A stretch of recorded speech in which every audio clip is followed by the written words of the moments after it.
We spent months looking into what are called elopements. Elopements sound pleasant, but it's something much more troubling. It's when someone who suffers from memory loss slips out of a care home without staff knowing, and the consequences can be deadly. 4:19, I'll never forget the time of day. And I noticed a helicopter going overhead. Neighbors were looking and the police were there. A frantic search. No one knew what direction he went. Triple digits outside. I'm just yelling for him. You could easily take a wrong turn. A 2-day search. Do you need police, fire, or medical? On June 25th, Police, there's a dead body. Right outside my gate. that search came to an end.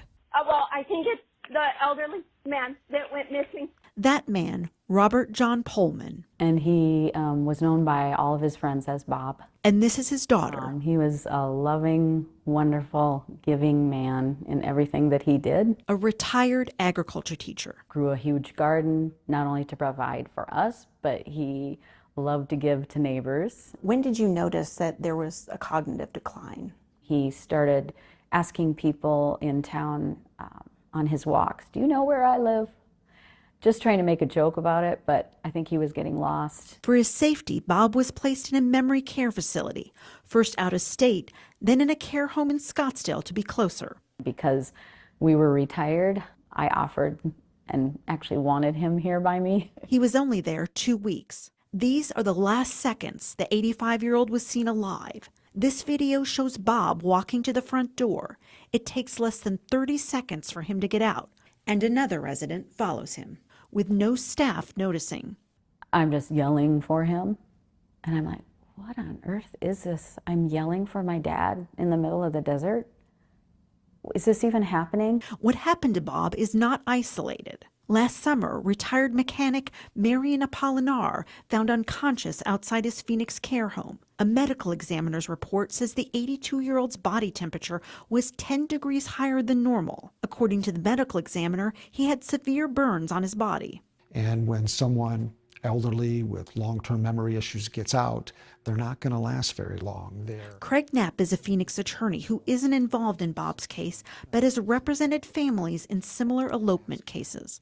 And so they'll wander, and they'll wander till they can no longer walk. And how often do these cases happen? Sadly, too often. The ABC15 investigators poured through hundreds of pages of records and found at least a dozen cases of people who got outside their care facilities or were left unsupervised and were later found dead in the heat. The exact number is unknown because we found no state agency is tracking this. If you look at these elopement cases, you'll find one common denominator, and that is lack of supervision.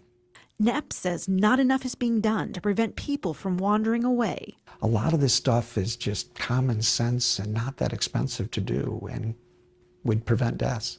There are protections that could be in place, like video cameras inside and out, frequent checks on residents, and GPS tracking devices on ankles and wrists.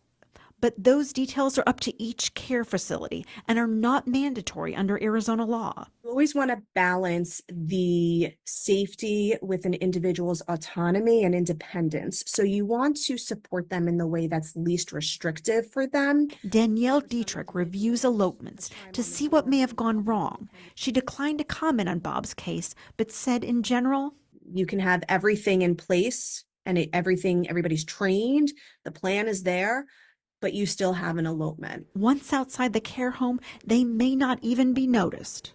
What's the patient's name? Robert Pullman. Do you know if he carries a cell phone on him or? No, he doesn't. The Arizona Department of Public Safety did issue a silver alert for Bob. When he was found, it was less than half a mile from the care home. And that's when the emotions ran high. Both, anger and disbelief, but also a little bit of relief that we at least found him and he wasn't out there alone. Bob was living at Brookhaven on 131st Place in Scottsdale. State health officials say they are investigating. The facility was cited in July for failing to have strategies to ensure Bob's safety. State health officials also found the front door alarm to Bob's care home was not functioning as well. And we found this was not the first time Brookhaven was cited for one of their door alarms. State records show 6 months before he died, a door leading to the back patio had no alarm. That was later corrected according to the inspection. But it comes in waves, and we weren't ready for him to be gone, and he was still such a big, major influence on our family. We reached out to the care home where Bob was living. They declined to comment. This is not the end of our investigation. The ABC15 investigators are looking into why this is happening and also the lack of state regulations surrounding elopements and care facilities. I'm investigator Ann Ryman, ABC15 Arizona.